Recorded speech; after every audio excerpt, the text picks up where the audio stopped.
सभी विद्यार्थियों को चित्रकूट त्रिपाठी का प्रातःकालीन नमस्कार। सामान्य ज्ञान की इस कड़ी में आप लोगों का स्वागत है। आज बायोलॉजी का एक छोटा सा टॉपिक मैं आप लोगों को बता रहा हूँ। बहुत सारे बच्चों को उसमें बड़ी दिक्कत आती है, हिंदी मीडियम स्टूडेंट्स को। तो मैं उस श्रृंखला में बात कर रहा हूँ रक्त समूह के ऊपर हम कुछ बात करेंगे कि कैसे कैसे उसका ट्रांसफ्यूजन होता है। हिंदी में कहें तो एक से दूसरे को चढ़ाया जाता है रुधिर। तो उसमें सबसे पहले हम बात करेंगे कि रुधिर समूह की क्यों आवश्यकता पड़ी, क्योंकि देखिए हर एक व्यक्ति का रक्त नहीं चढ़ाया जा सकता। पुराने ज़माने में वैसे तो मेडिकल साइंस का इतिहास बड़ा ही खतरनाक है। पहले क्या होता था, लोग कुत्तों का, दूसरे चीज़ों का रुधिर चढ़ा के एक्सपेरिमेंट किया करते थे। लेकिन जब सभ्य समाज और जब विज्ञान का प्रादुर्भाव हुआ अच्छे से, तब एक 1900 में डॉक्टर एक थे, बहुत रिसर्चर थे, अच्छे वैज्ञानिक, डॉक्टर लैंड स्टीनर। तो लैंड स्टीनर ने सन 1900 में 14 साल के अथक प्रयास से 4 प्रकार के रुधिर समूह बताए थे। एक था रुधिर समूह ब्लड ग्रुप, यानी कि ब्लड ग्रुप हम BG से लिखेंगे ब्लड ग्रुप को शॉर्ट फॉर्म में, ब्लड ग्रुप A, दूसरा था B, तीसरा था O और चौथा था AB। हम अभी एक और पार्ट बनाएंगे इसका, जिसके अंदर इसकी वंशागत की देखेंगे, लेकिन उससे पहले हम एक मेडल का प्रयोग देखेंगे। फिलहाल तो मैं आपको सिर्फ रुधिर समूह और उसके बारे में कुछ बताता हूँ। देखिए, रुधिर समूह का अध्ययन करने से पहले हमें सबसे पहले रुधिर को देखना होगा। तो आप सब लोग जानते हैं कि रुधिर एक लिक्विड कनेक्टिंग टिश्यू है, यानी कि एक तरल योजी ऊतक है। संपूर्ण शरीर में रुधिर लेने और देने का कार्य करता है। मतलब ये एक ऐसा मैकेनिक है, आप इसको अपना कचरा, मतलब शरीर इसको अपना कचरा भी दे देती है और इससे काम की चीज़ें भी ले सकती है।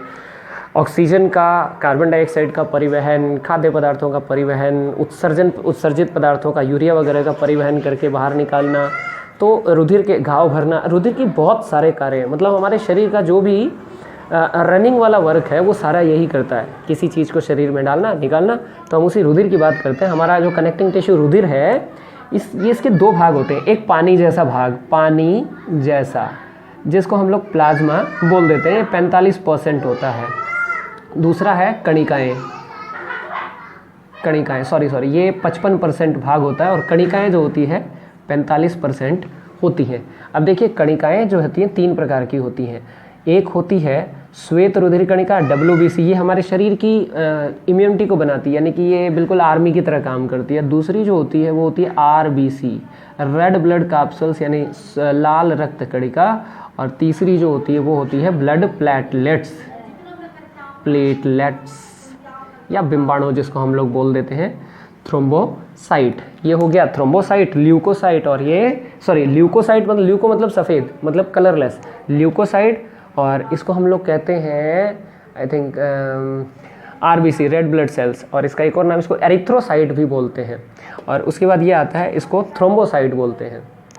तो इनके टेक्निकल नेम है। तो अब जरा जल्दी से देख लेते हैं। इनकी जो संख्या होती है सर्वाधिक होती है, लगभग 52 लाख प्रति घन मिलीमीटर में इसकी जो संख्या होती है, 52 लाख इसकी संख्या होती है। जबकि इसके मुकाबले में ये लगभग 7000 के आसपास होती है। मतलब 1:100 के आसपास का इसका अनुपात होता है। बहुत कम होती है, लेकिन ये भी 5 प्रकार के होते हैं। खैर, अपने को इससे नहीं लेना देना। ये पानी जैसा पदार्थ होता है, इसको बोला जाता है प्लाज्मा। ये जो ब्लड ग्रुप का सारा खेल प्लाज्मा और RBC का है टोटल। मैं आपको पहले ही बता देता हूँ, ब्लड प्लाज्मा और RBC का है। अब इन दोनों को ही हम देखेंगे और इससे ज़्यादा बाकी चीज़ें हम रुधिर की संरचना में देखेंगे। तो बस रुधिर प्लाज्मा आप समझ गए, एक पानी जैसा पदार्थ, एक बिल्कुल पानी जैसा पदार्थ। ये देखिए, ये पानी जैसा पदार्थ है इसमें। और एक होता है अपने RBC। तो मैं इस पर एक RBC बना देता हूँ, ठीक है। तो उसी तरह से अब हम देखते हैं, मतलब सारा खेल ही इसका है। इससे पहले, अब इसको समझने से पहले हमें एक चीज़ और समझनी होगी, एंटीजन एंटीबॉडी कॉम्प्लेक्स। हमारे शरीर में जब भी कोई पदार्थ आता है तो हमारा शरीर उसके लिए अनुक्रिया करने लग जाता है। वो क्या करता है कि उसको बाहर निकालने की कोशिश करने लग जाता है, चाहे वो अच्छा पदार्थ हो चाहे बुरा पदार्थ हो। शरीर के अंदर पेट से कोई चीज़ जाती है तो अलग बात है, वो तो खाद्य पदार्थ है। वो पहले हिपेटोपोर्टल सिस्टम से शरीर के अनुरूप बन के कोशिकाओं में छोटे छोटे टुकड़ों के रूप में पहुंच जाता है। लेकिन जब भी कोई अवांछनीय पदार्थ हमारे शरीर में बाहर से प्रवेश करता है, कहीं और से प्रवेश करता है, तो शरीर लग जाता है उसको निकालने में, यानी एंटीबॉडीज़ बनाने में लग जाता है। क्या? एंटीबॉडीज़ बनाने में लग जाता है। मैं तीसरी बार बोल रहा हूँ, एंटीबॉडीज़ बनाने में लग जाता है। तो इसका मतलब एंटीबॉडीज़ क्यों बने? वो जो नया सब्सटेंस आया था, नया पदार्थ आया था, उसको हटाने के लिए बने। यानी हम ये कह सकते हैं कि एंटीबॉडी को जनरेट करने वाला वो नया पदार्थ है, इसीलिए उसका नाम एंटीजन रखा गया है। एंटीजन यानी एंटीजन, एंटीबॉडी को जनरेट करने वाला, इसलिए इसका नाम एंटीजन है। ध्यान रखना, जो भी पदार्थ बाहर से आता है वो एंटीजन होता है। और शरीर में पहले से ही एक चीज़ मौजूद होती है जिसको हम लोग एंटीबॉडी कहते हैं। एंटीबॉडी एंटीजन के साथ क्रिया करके इसको कैंसिल करके समाप्त कर देता है, इसे एंटीजन एंटीबॉडी क्रिया कहते हैं। रुधिर में बिल्कुल यही होता है। तो हम सबसे पहले देख लेते हैं कि रुधिर में कितने प्रकार के एंटीजन पाए जाते हैं, क्योंकि जब ये रुधिर किसी के शरीर में डाला जाता है तो ये रुधिर उसके लिए एंटीजन का कार्य करता है, तो उसका शरीर उसी रुधिर को रोकने का कार्य करता है। तो अब जरा ध्यान से देखिए कि एंटीबॉडीज़ क्या होते हैं और एंटीजन क्या होते हैं। एंटीजन आरबीसी के ऊपर होते हैं, रुधिर के आरबीसी यानी कि रेड ब्लड कैप्सूल्स के ऊपर होते हैं। तो मैं ज़रा देख लूँ पिकर साफ आ रहा है कि नहीं। हाँ सही है। तो जो अपना ये रुधिर होता है यहाँ पर, ये मान लीजिए ये आरबीसी है, हम मान लेते हैं, देखिए ए बी और ओ, और ये हो गया आपका ए बी पहले ले लेते हैं, ओ बाद में। अब जरा ध्यान से, ये सारे एंटीजन के हिसाब से रुधिर समूह का ये वर्गीकरण किया गया है। तो अब जरा ध्यान से देखने वाली बात है कि यदि किसी व्यक्ति का रुधिर समूह ब्लड ग्रुप ए है, तो इसका मतलब उसके शरीर में उसके लाल रक्त कणिका पर एक एंटीजन पाया जाएगा जिसको हम लोग कैपिटल ए कहते हैं, ए एंटीजन पाया जाएगा। उसी तरह से अगर किसी व्यक्ति के शरीर में इस तरह से ये प्लाज्मा है और ये आरबीसी, अगर इस आरबीसी पे एंटी बी यानी कि ये बी लगा हुआ है, तो इसका मतलब इसके ऊपर एंटीजन बी है। और इसी तरह से यदि किसी व्यक्ति के ऊपर, किसी व्यक्ति के मतलब शरीर पर, यानी कि किसी व्यक्ति के आरबीसी पर अगर ए और बी दोनों प्रकार के एंटीजन हुए तो उसका रुधिर समूह ए बी होगा। अब ध्यान से देखिए, ये रुधिर, ये ए हो गया, ये रक्त समूह बी हो गया, ये रक्त समूह ए बी हो गया। लेकिन यदि किसी के शरीर पर, यानी कि शरीर की आरबीसी पर किसी भी प्रकार का एंटीजन ना हो, तो इसका मतलब वो ओ रुधिर समूह है। ये ब्लड ग्रुप ओ है, ये ब्लड ग्रुप ए बी है, और ये ब्लड ग्रुप अपना बी है, और ये वाला ब्लड ग्रुप ए है। इस प्रकार से ये आपके 4 ब्लड ग्रुप होते हैं। अब देखिए ये कार्य क्या करते हैं। अब आप ध्यान से देखिएगा, यहीं से समझने वाली बात शुरू होती है कि रुधिर समूह ए, अच्छा इसको हम ऐसे देख लेते हैं ना कि एंटीजन तो होता है आतंकवादी, और जो एंटीबॉडी होती है वो होती है हमारी आर्मी। आर्मी हमेशा आतंकवादी को रोकती है। तो जैसे मान लीजिए ये पाकिस्तान है, पाकिस्तान की ये पाकिस्तान का टेररिस्ट है, यानी पाकिस्तान का आतंकवादी है, तो पाकिस्तान की आर्मी तो उसको नहीं रोकेगी ना, उसको तो भारत की आर्मी रोकेगी। तो इसका मतलब यदि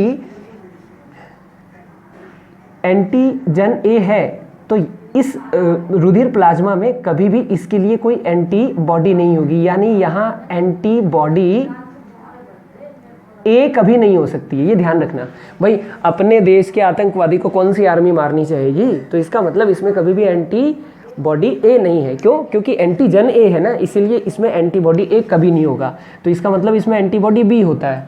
इसी तरह इसके अंदर एंटीबॉडी क्या होगा, इसके अंदर एंटी बी होगा। मैं स्मॉल लेटर से लिख रहा हूँ एंटीबॉडीज़ को, ये हमारी आर्मीज़ हैं, ठीक है। और इसके अंदर देखिए, इसके अंदर क्या है, ए और बी दोनों एंटीजन है। इसका मतलब इसमें कोई भी एंटीबॉडी नहीं होगी, एंटीबॉडी एब्सेंस होगी, नहीं होगी। इसी तरह से इसके अंदर ए एंटीजन नहीं है, इसीलिए इसमें एंटीबॉडी ए होगी और एंटीबॉडी बी होगी, दोनों ही होंगी। एंटीबॉडीज़ तो दोनों, क्योंकि दोनों प्रकार के एंटीजन नहीं है। अब देखिए होता क्या है, यदि हम ए रुधिर समूह को बी वाले व्यक्ति के शरीर में डालते हैं तो ये जो एंटीजन है वो इस एंटीबॉडी से क्रिया कर जाता है। सॉरी, मैं थोड़ा सा गलती से यहाँ पे ए बना दिया, क्योंकि ये बी बना दिया था, ये ए है भाई, क्योंकि ये एंटीजन बी है तो इसमें जो एंटीबॉडी होगा वो बी कभी नहीं होगा, वो ए होगा। तो अब देखिए ध्यान से, यदि ए रुधिर समूह को बी वाले व्यक्ति के शरीर में डाला जाए तो इसका ये जो एंटीजन है वो इसके एंटीबॉडी से क्रिया कर जाएगा और रुधिर का समूहन हो जाएगा, रुधिर का थक्का बन जाएगा, रुधिर खराब हो जाएगा, गुच्छा बन जाएगा और रुधिर नष्ट हो जाएगा। इसका उल्टा करते हैं, यदि बी रुधिर समूह वाले व्यक्ति को अगर ए रुधिर समूह वाले व्यक्ति के अंदर डाल दिया जाए तो ये वाला जो बी है टेररिस्ट, वो इस आर्मी से यानी एंटीबॉडी बी से क्रिया करके एंटीबॉडी एंटीजन कॉम्प्लेक्स बना लेगा और रुधिर का समूहन हो जाएगा। यानी ए को बी में भी नहीं डाल सकते, बी को ए में भी नहीं डाल सकते। ठीक है, अब जरा देखते हैं, यदि ए को हम ए बी में डालते हैं तो जरा ध्यान से देखिए, एंटीजन तो है लेकिन एंटीबॉडी नहीं है ही नहीं। तो एंटीबॉडी नहीं है तो बिल्कुल ए को ए बी में डाला जा सकता है, यानी ए बी ऐसा रुधिर समूह है जो ए को भी एक्सेप्ट कर सकता है और बी को भी, क्योंकि अगर बी भी आप इसके अंदर डालोगे तो देखो बी के लिए स्मॉल बी नहीं है, यानी इसमें कोई एंटीबॉडी नहीं है, तो फिर एंटीबॉडी एंटीजन रिएक्शन ही नहीं होगी और समूहन नहीं होगा। इसका मतलब इसमें ए भी डाला जा सकता है, बी भी डाला जा सकता है और ओ भी डाला जा सकता है। एक तो इसमें एंटीजन नहीं है और एक इसमें एंटीबॉडी नहीं है, तो ना तो इसमें टेररिस्ट है ना इसमें आपका कोई दूसरा है। तो इस तरह से इसको कहीं पे भी डाला जा सकता है। तो इसका मतलब ये एक सार्वत्रिक ग्राही है, यानी कि जो ए बी है उसमें कोई भी रुधिर डाला जा सकता है। क्यों? क्योंकि इसके अंदर एंटीबॉडी नहीं होती है। जब तक एंटीबॉडी नहीं होगी रिएक्शन कैसे करेगी एंटीजन से? एंटीजन तो बाहर से आने वाला है, तो एंटीबॉडी है ही नहीं। अच्छा, अब देखते हैं, अब यहाँ चलते हैं। अब देखिए, अगर ए रुधिर समूह को हम ओ में डालने की कोशिश करते हैं तो आप देखिए यहाँ एंटीजन ए है, एंटीबॉडी ए है, तो एंटीजन एंटीबॉडी रिएक्शन हो जाता है और रुधिर का थक्का जम जाता है। इसी तरह बी के साथ भी यही होता है, यानी ओ में आप कोई भी रुधिर समूह नहीं डाल सकते। ये डालोगे तो देखो दोनों के दोनों है भयंकर, और यहाँ भी दोनों के दोनों है, रिएक्ट कर जाएंगे, खतरनाक काम हो जाएगा। लेकिन अब कहानी चलते हैं कि ओ को डाल के देखते हैं। यदि आप ओ को बी में डालें, ए बी में डालें, तो आप देखिए इसमें ना तो कोई एंटीजन ए है और ना ही कोई एंटीबॉडी बी है, इसमें तो दोनों प्रकार के ही एंटीजन नहीं है, इसलिए ये क्रिया ही नहीं करेगा। इसको आप बी में डालो तो देखो एंटीबॉडी ए तो है, लेकिन ये क्रिया किससे करेगा? एंटीजन तो है ही नहीं। इसी तरह यहाँ भी एंटीबॉडी भी है, तो अगर इसको इसमें डालें तो क्रिया तो होगी नहीं, क्योंकि एंटीजन बी तो है ही नहीं। तो इसका मतलब ओ सार्वत्रिक ग्राही, सार्वत्रिक दाता है। त्रिक का मतलब तीनों को दिया जा सकता है रुधिर समूह, और ये था हमारा ब्लड ग्रुप, यानी कि ए बी सार्वत्रिक ग्राही है और ओ सार्वत्रिक दाता है। एक चीज़ तो ये। उसके बाद में 2 साल बाद में एक वीनर नाम के साइंटिस्ट आए थे, उन्होंने यानी कि 1902 में उन्होंने एक और रक्त समूह की खोज की थी। एक्चुअल में वो रक्त समूह नहीं था, वो एक एंटीजन टाइप का फैक्टर था। वो फैक्टर इन चारों में हो भी सकता है, नहीं भी हो सकता। नहीं होगा तो नेगेटिव कहेंगे, होगा तो पॉजिटिव कहेंगे। वो था रिसेस मकाका नाम का एक बंदर था, लाल मुंह वाले बंदर होते हैं, उनमें एक एंटी बॉडी था, जो भी था खैर। तो उनके सीरम के साथ यदि मनुष्यों का सीरम मिला दिया जाता था तो अगर थक्का जम जाता था तो इसका मतलब मनुष्य में वो फैक्टर है जो मनुष्य में वो फैक्टर नहीं है जो कि होना चाहिए था। तो इसका मतलब हमने उसको बोल दिया कि RH फैक्टर नहीं है, तभी तो थक्का जम गया। तो इसीलिए उसको RH नेगेटिव बोल दिया जाता था। और जिन मनुष्यों के अंदर उस सीरम के साथ मिलाने पर कोई आंसलेशन वगैरह नहीं होता था, थक्का वगैरह नहीं जमता था, तो मान लेते थे कि उस बंदर में जो फैक्टर है वही फैक्टर उन मनुष्यों में भी है, तो उन्हें हम RH पॉजिटिव बोल देते थे। तो इस प्रकार 8 रुधिर समूह पॉसिबल है, RH नेगेटिव और RH पॉजिटिव, यानी A positive A negative, B positive B negative, A B positive A B negative और ओ पॉजिटिव ओ नेगेटिव। अब जरा ध्यान से देखिए क्या होता है। एक चीज़ और मैं आपको बताऊंगा, उसके बाद हम एक डिजीज़ की बात करेंगे। यहाँ पर एक बहुत बढ़िया शानदार प्रश्न बनता है कि ए बी एक सार्वत्रिक ग्राही है क्योंकि, तो इसका सीधा सा जवाब है क्योंकि इसमें एंटीबॉडी नहीं पाए जाते हैं। और अगर ये पूछ ले कि ओ एक सार्वत्रिक दाता है क्यों, तो जवाब होगा क्योंकि इसमें एंटीजन नहीं पाए जाते हैं, इसलिए ये सार्वत्रिक दाता है। ये पूछ लेंगे सर्वाधिक, चारों समूहों में सर्वाधिक एंटीजन कहाँ पाए जाते हैं, जवाब होगा एंटीजन तो भाई ए बी में पाए जाते हैं सबसे ज़्यादा। और अगर ये पूछ ले कि सबसे ज़्यादा एंटीबॉडी किस में पाए जाते हैं, तो सीधा सा जवाब होगा ओ रुधिर समूह में। तो ये तो थे कुछ लगभग सामान्य से प्रश्न। अब हम 4 और समूह देख लेते हैं। बिल्कुल इसी तरह से मैं बनाऊंगा और इसको थोड़ा सा और ठीक करूंगा। ये देखिए, ये हमारा रुधिर समूह ए है और ये हमारा रुधिर समूह बी है। आपको ये पूरी स्क्रीन पे दिखाई दे रहा होगा। आज मैंने इंक अच्छे से डाल ली है। और ये हो जाएगा अपना रुधिर समूह ए बी, ये देखिए ये ए बी हो गया। और उसी तरह से ये हमारा रुधिर समूह है ओ, यानी इस पे ना तो कोई एंटीबॉडीज़ एंटीजन है लेकिन एंटीबॉडी सारे हैं। तो अब ज़रा ध्यान से देखिए, ऐसा करते हैं, ऊपर वाले को हम RH नेगेटिव ले लेते हैं, ठीक है, और नीचे वाले को RH पॉजिटिव ले लेते हैं। तो पॉजिटिव का मतलब इसमें एक फैक्टर होगा जिसको हम RH फैक्टर कहते हैं, और RH फैक्टर भी बिल्कुल एंटीजन की तरह ही कार्य करता है। तो हम इसके ऊपर एक फैक्टर अपनी तरफ से बनाते हैं RH। तो अगर इसमें RH है तो इसमें कभी भी RH एंटीबॉडी नहीं होगी, तो फिर इसका मतलब इसके अंदर एक एंटीबॉडी और होगी, तो हम लिख देते हैं एंटी RH, ठीक है। उसी तरह से इसके अंदर भी एक फैक्टर होगा RH, तो इसका मतलब इसमें भी एंटी RH होगा, एंटी RH। और उसी तरह इसमें भी एक फैक्टर होगा जिसको हम बोलेंगे RH, क्योंकि पॉजिटिव है। इसका मतलब इसके अंदर एंटीबॉडी तो नहीं लेकिन एक एंटीबॉडी तो है, क्योंकि ये पॉजिटिव है तो नेगेटिव वाली इसमें होगी, नेगेटिव वाले में क्या होगी, एंटीबॉडी होगी। तो इसमें एंटीबॉडी होगी, कौन सी एंटीबॉडी होगी, RH। मैंने जानबूझ के इसको छोटा लिखा क्योंकि एंटीबॉडीज़ हैं। अगर इन चारों समूहों में RH फैक्टर है तो ऊपर वाले चारों समूहों में इनकी विपरीत चीज़ यानी एंटीबॉडीज़ होंगी। एंटीबॉडी, कौन सी एंटीबॉडी, RH। अब आप मेरे ख्याल से समझ गए होंगे क्योंकि मैंने इन चारों में एंटीजन RH रखा है, इसीलिए ऊपर वालों में क्या होगा, चारों के चारों इनके प्रति एंटीबॉडी। एक और बात बता दूं, ये एंटीबॉडीज शुरू से नहीं होती जो RH वाली है, बाकी तो शुरू से होती है, लेकिन RH वाली जो एंटीबॉडीज हैं ये शुरू से नहीं होती। जब कोई भी पॉजिटिव वाले व्यक्ति का रुधिर किसी नेगेटिव वाले को जीवन में एक बार चढ़ा दिया जाता है तो उसके अंदर ये एंटीबॉडीज बन जाती हैं, जिसकी वजह से इस एंटीबॉडीज़ के बनने की वजह से ये जो एंटीबॉडीज़ बन गई है उसकी वजह से अब यदि दोबारा से पॉजिटिव वाले व्यक्ति का रुधिर नेगेटिव वाले को चढ़ाया जाता है तो रक्त का समूहन हो जाता है और व्यक्ति की मृत्यु हो जाती है। इसीलिए किसी भी पॉजिटिव वाले व्यक्ति का रुधिर नेगेटिव वाले को नहीं दिया जाता है, जबकि नेगेटिव वालों का रुधिर सबको दे दिया जाता है, मतलब पॉजिटिव वालों को दे सकते हैं। इसका मतलब ये जो ओ रुधिर समूह आपको दिखाई दे रहा है, ये अगर पॉजिटिव है, ओ पॉजिटिव, तो ये सिर्फ इन 3 को ही दे सकता है, इनको नहीं दे सकता है। लेकिन अगर ये O नेगेटिव रुधिर समूह है तो O नेगेटिव रुधिर समूह इन तीनों को तो दे ही सकता है, इन चारों को भी दे सकता है। तो सर्वाधिक रुधिर जो देने का जो सबसे रेयर रुधिर समूह है, जो सबसे ज़्यादा खास है, जिसको आंख बंद करके किसी को भी दिया जा सकता है, वो है O नेगेटिव। मेरे ख्याल से समझ गए होंगे, लेकिन मैं दोबारा से समझा देता हूँ। इस एंटीजन की वजह से इन चारों को नेगेटिव वाले का रुधिर समूह तो दे सकते हैं, लेकिन इस एंटीजन, जन कभी भी बॉडी में नहीं जाता, मतलब एंटीजन वाला तो बॉडी में जा ही नहीं सकता, अभी तो मैंने बताया आपको। तो फिर RH पॉजिटिव वाले जो हैं वो अपने समान RH नेगेटिव वाले को रुधिर समूह देते हैं, तो पहली बार में तो एंटीबॉडी बन जाती है।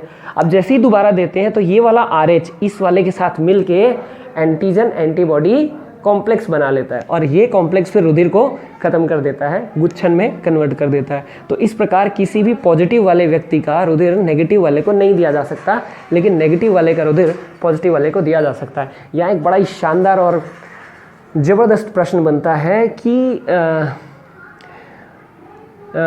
अपने कथन और कारण वाला कथन लिख दिया जाए कि एक ए रुधिर समूह वाले व्यक्ति को, एक ए रुधिर समूह वाले व्यक्ति का रुधिर चढ़ाया गया और उसके अंदर समूहन हो गया। और अगर कारण दे दिया जाए, क्योंकि एक जिसका दिया गया है वो धनात्मक होगा और जिसका नहीं दिया गया है वो, जिसका मतलब दिया गया है वो तो धनात्मक होगा, और जिसने एक्सेप्ट किया है जो ग्राही होगा उसका ऋणात्मक होगा। अगर इस तरह का कोई प्रश्न आता है तो मतलब आपका कथन भी ठीक है और कारण भी ठीक है, कारण कथन की सही पुष्टि करता है, तो ये इसका ऑप्शन ए हो जाएगा। इस तरह से कथन कारण के हज़ारों प्रश्न यहाँ से निकल सकते हैं, और इसी को हम लोग बोल देते हैं, इससे रिलेटेड एक डिजीज़ भी होती है। अच्छा, एक चीज़ और बता दूँ, लगभग जब मैंने इसकी स्टडी की थी +2 में, तो मैंने एक चीज़ उस समय पढ़ा था, थोड़ा सा डाटा हो सकता है चेंज हो गया हो।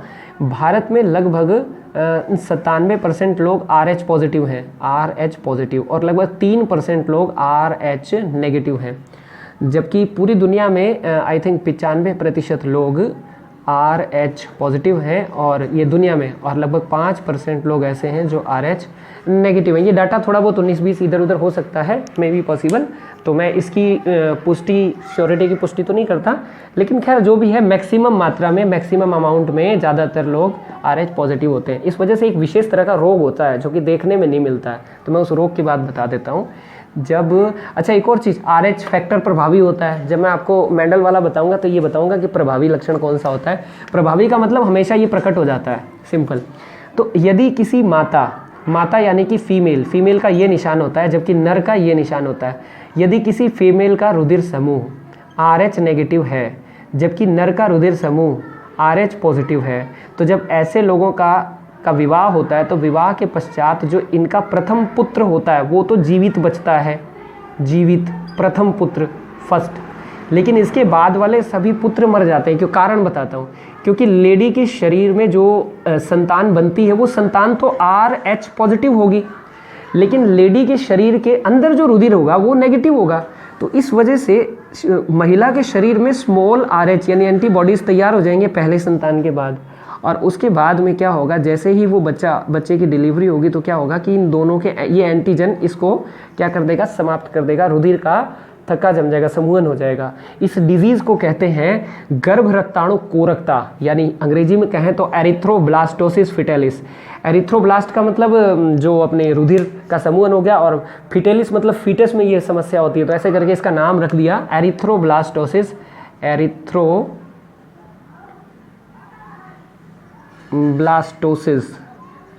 फिटेलिस।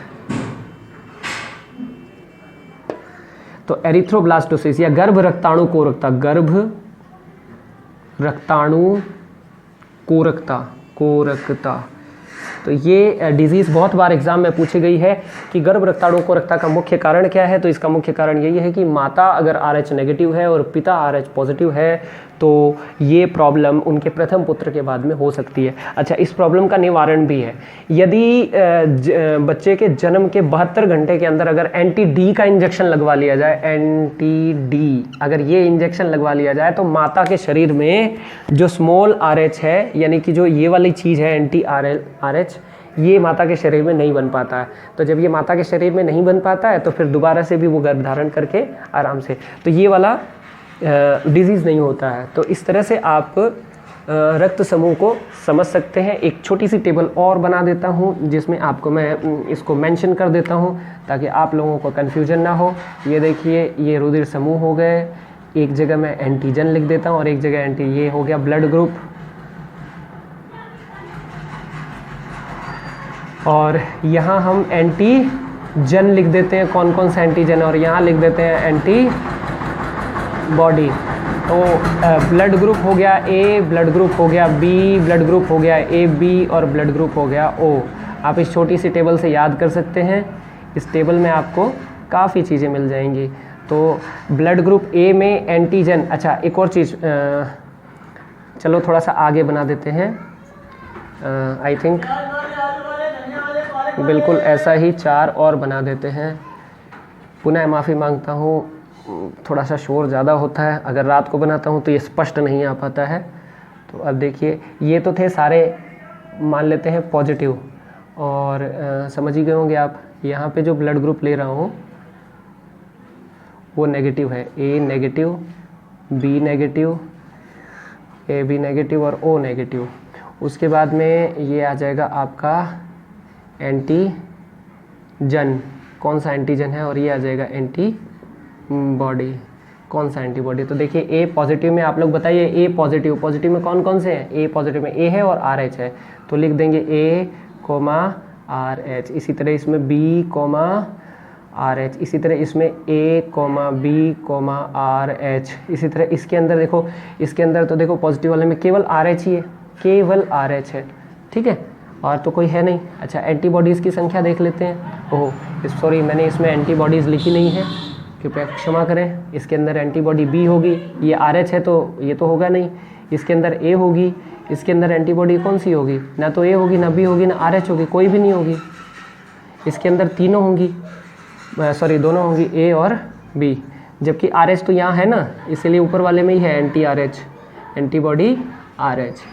एंटी RH कर देते हैं, एक ही बात है। तो ये तो हम लिख देते हैं। इसी तरह एंटीबॉडीज़ की बात करें तो इसमें B एंटीबॉडीज़ हो जाएगी और स्मॉल RH हो जाएगा। इसी तरह से सॉरी B हो गई और इसके अंदर एंटीबॉडीज़ A हो गया। एक्चुअल में ये जो बाहर का शोर है ना, ये मुझे बहुत डिस्टर्ब करता है, लेकिन अब क्या करें। यहाँ पर AB में किसी भी प्रकार की कोई एंटीबॉडीज़ नहीं होती हैं, जबकि O में RH फैक्टर है, तो इसके अंदर स्मॉल a भी होगा और B भी होगा। इसी तरह से A है, भाई थोड़ा धीरे बोल लो। चलो कोई ना, हम तो देखें। एंटीबॉडीज़, एंटीजन, तो A नेगेटिव में आप देख लीजिए एंटीजन कौन सा है, एंटीजन तो है, अरे बस करो यार भाइयों, एक बार बोल दिया सुन गए ना लोग। B हो गया, A, B हो गया और ये आपका हो गया, इसमें कोई भी नहीं है एंटीजन, ठीक है, क्रॉस। इसी तरह से एंटीबॉडीज़ की बात करते हैं तो A वाले में एंटीबॉडीज़ देख लो आप, एंटीबॉडीज़ B भी है और एंटी RH भी है। इसी तरह इसके अंदर एंटीबॉडी A भी है और एंटी RH भी है। इसके अंदर जो AB रुधिर समूह है, इसके अंदर किसी भी प्रकार के एंटीबॉडीज़ नहीं है, लेकिन ये वाली तो है एंटी RH, क्योंकि इसके यहाँ पर है ना RH। तो इसी तरह से आपका O हो जाएगा। तो O में सिर्फ एंटी A भी है, B भी है, एंटी RH भी है। अब देखिए कितने शानदार प्रश्न बनते हैं। अगर यहाँ से बनता है कि निम्नलिखित में से कौन से रुधिर समूह में सर्वाधिक एंटीबॉडीज़ हैं, तो आप देख लीजिए इसके अंदर एंटीबॉडी सर्वाधिक 3 है एंटीबॉडीज़, और किसी में भी 3 नहीं दिखाई दे रहे हमें, किसी में भी देख लीजिए 3 नहीं है। इसमें 2 हैं, इसमें 2 हैं, इसमें 1 ही है ना, और इसके अंदर 3 है। तो O नेगेटिव में सर्वाधिक एंटीबॉडीज़ होती हैं। अगर ये पूछ ले सर्वाधिक एंटीजन किस में होता है, तो AB पॉजिटिव देख लीजिए, यहाँ पे 3 प्रकार के एंटीजन है, एक एंटीजन A है, एक एंटीजन B है और एक एंटीजन RH है।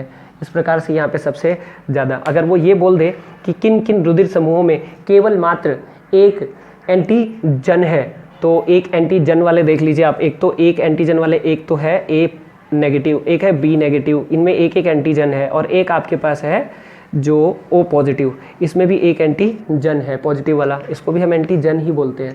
तो इस तरह से A negative, B negative, O positive, इन सब में एक ही एंटीजन है। तो इस तरह से हज़ारों प्रश्न बन जाते हैं जिसको आप आराम से सॉल्व कर सकते हैं। तो इसी के साथ आप लोग ज़रूर बताइएगा कि वीडियो कैसी लगी है। प्लीज़ शेयर, लाइक और सबसे ज़्यादा इस चैनल को आप सब्सक्राइब करें और करवाएं, क्योंकि ये सबके लिए आवश्यक है। मैं आप सब लोगों से पुनः विनती करता हूँ, सामान्य ज्ञान की तरफ से इस पहल को आप लोग सब